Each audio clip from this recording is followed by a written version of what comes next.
এই দেশে যেদিন ইসলামী আন্দোলনের কর্মীরা ক্ষমতায় আসতে পারবে সেদিন থেকে বাংলাদেশে আফগানিস্তানের মতো এই আইন চালু করে দেওয়া হবে, চুরি ডাকাতি বন্ধ হবে।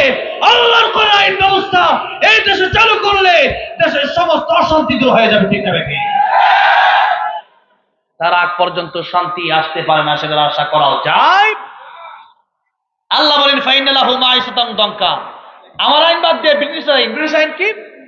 যে চুরি করলে 3 দিনে জেল দাও, এরপরে কিছু ইসমে আজম পুরা ফুদে পুলিশ তোমার জীবন 2 লাখ, ঠিক আছে, যাও বাইরে যাও।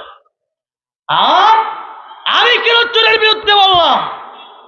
আল্লামা সাইদি কেন টেন্ডার বাউন্সের বিরুদ্ধে বললেন? কেন বললেন স্বৈরাচারের বিরুদ্ধে? কেন বললেন জালেমের বিরুদ্ধে? এই জন্য আল্লামা সাইদিকে 13 বছর সারা জীবন মৃত্যু পর্যন্ত কারাগারে রেখে দেওয়া হলো। আল্লাহ মামুনুল হক কেন বলল যে মোদি দেশে আসবে না, মোদিকে আসতে দেওয়া হবে না, এই দেশে আমরা মূর্তি স্থাপন করতে দেব না? বিগত সরকার ছিল মুশরিকের সরকার, মূর্তির সরকার, আল্লাহর বিপক্ষের সরকার, শয়তানের সরকার, ঠিক না বেঠিক? আমরা এরকম 2 নাম্বার ধোঁকাবাজ মুশরিক সরকার বাংলাদেশে আর দেখতে চাই না। তন্ত্রমন্ত্রের দিন শেষ, কোরআন সুন্নাহর বাংলাদেশ, সেই দেশ শুধু আমাদের দেখার বাকি আছে। দেখতে চাই কি চাই না? চান কি চান না? কারা কারা চান হাত তুলে আমাদেরকে দেখা।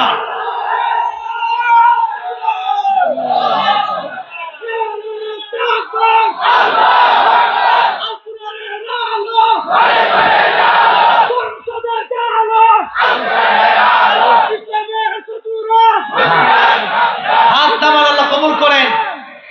দেখেন, আপনারা একটু লক্ষ্য করে দেখেন, এই দেশে চোরদের বিচার যদি আগে হয়ে যেত, এরকম আল্লাহর কোরআন দিয়ে যদি বিচার করা হতো, স্বৈরাচারগুলা দিল্লি পালানোর সময় জনগণের কোটি কোটি ডলার দিয়ে পালাতে পারত না। কারণ সেটা জানতো যে চোরের বিচার কোনো সাধারণ বিচার না, হাত তার কেটে দেওয়া হবে। আল্লাহর কোরআনের বিচার যদি না হয়, তখন নিজের আইন বানায়।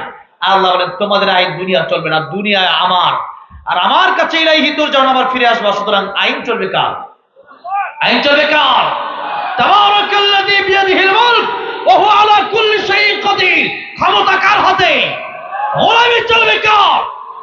আল্লাহর গোলামি চলবে। সুতরাং এই তন্ত্রমন্ত্র, ব্রিটিশের এই আইন, আপনি বলতে পারেন আমেরিকাতে আছে, লন্ডনে আছে, শ্রীলঙ্কায় আছে, ব্রিটেনে আছে, মালয়েশিয়া আছে, ইন্দোনেশিয়া আছে, কিন্তু আপনার বলা আমেরিকায় থাকতে পারে, পৃথিবীর সব দেশে থাকতে পারে, কিন্তু আল্লাহর কোরআনে এই আইনটা আছে না যে চোরের হাত কেটে দাও?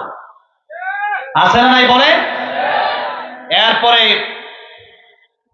জিনা করলে 100 বেত দাও, এই আইনটা আছে না নাই? পরকীয়া করলে রজম মারো। এরপরে মাদক যারা সেবন করে, আমার দেশে বক্তব্য দেন মাদক বন্ধ করতে চায়, কিভাবে বন্ধ করবেন? ধরা পড়লে 80 বেত দেন।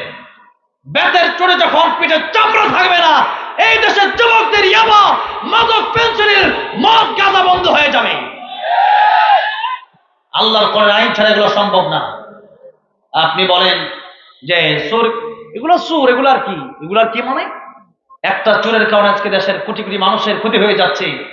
আজকে জনগণের টাকা, ওই নেতারাই তো চোর ছিল, এতদিন বিচার দেবো কার কাছে? যেরকম, ঠিক না বেঠিক?